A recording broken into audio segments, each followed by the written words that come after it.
दिल्ली धमाके से 10 दिन पहले नूह में रहा था मोहम्मद उमर। ये पता चला है यूनिवर्सिटी के माली शोएब की साली के घर में मोहम्मद उमर रहा। धमाके से एक रात पहले डॉक्टर उमर की कार का सीसीटीवी वीडियो भी सामने आया है। 10 अक्टूबर की रात नूह में दिखी उमर की कार। ये वो सीसीटीवी वीडियो हम आपको दिखा रहे हैं। रात 1:23 का वक्त साफ तौर पर नजर आ रहा है इस सीसीटीवी फुटेज में और उमर की कार दिख रही है।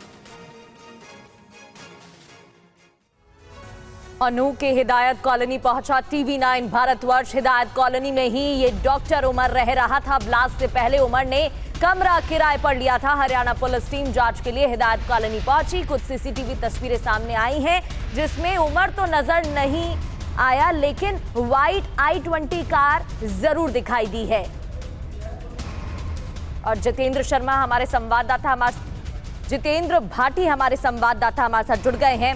जीत, बताइएगा फिलहाल क्या कुछ सामने आया है, क्योंकि कुछ तस्वीरें देखने को मिली हैं जिसमें व्हाइट कार जरूर नजर आ रही है।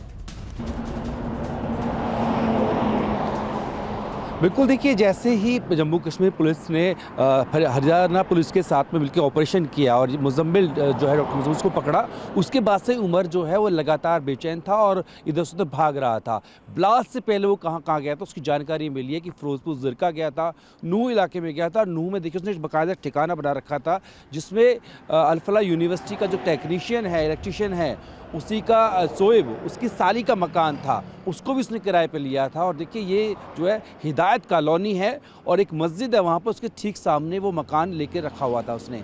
अब ये भी खबर आई है कि वो अन्य लोगों का भी ब्रेन वॉश करता था। आपको याद होगा कुछ साल पहले नूह में भी दंगे हुए थे, तो ऐसे में क्या वो यहाँ पर भी और लोगों का ब्रेन वॉश करने का काम करता था? उस एंगल से भी एजेंसी जाँच कर रही है। साथ ही साथ में जिस तरह से i20 कार से वो लॉजिस्टिक कर रहा था फर्टिलाइज़र की, केमिकल्स की, अमोनियम नाइट्रेट बनाने के लिए और अपने हाइडआउट के तौर पर इस्तेमाल करता था। पता लगा है कि इस वारदात से 2 सप्ताह पहले जहां पर TV9 भारतवर्ष पहुंचा है हिदायत कॉलोनी, वहां पर उसने एक मकान लिया था, उसको इस्तेमाल कर रहा था।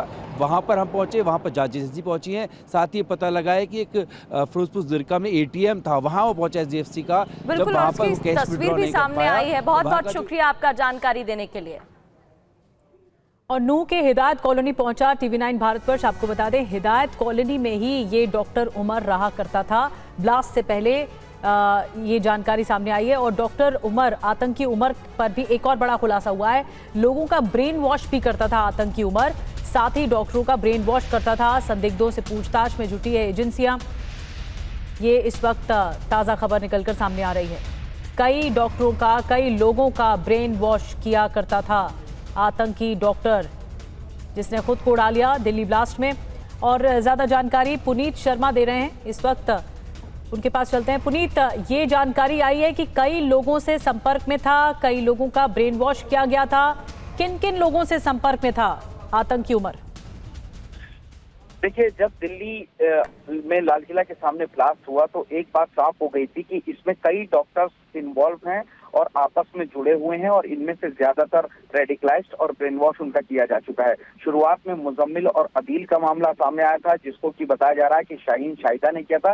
लेकिन जैसे ही डॉक्टर उमर ने ये ब्लास्ट किया तो सारी एजेंसी डॉक्टर उमर के जांच में लग गई। और अब ये बड़ा खुलासा हुआ है कि डॉक्टर उमर, मुजम्मिल, डॉक्टर शाहीन और अदील, ये चारों का एक बड़ा नेक्सस था और ये डॉक्टर्स को रेडिकलाइज करते थे, उनका ब्रेन वॉश करते थे और उनको आतंकी बनाने की राह पर लेकर के चलते थे।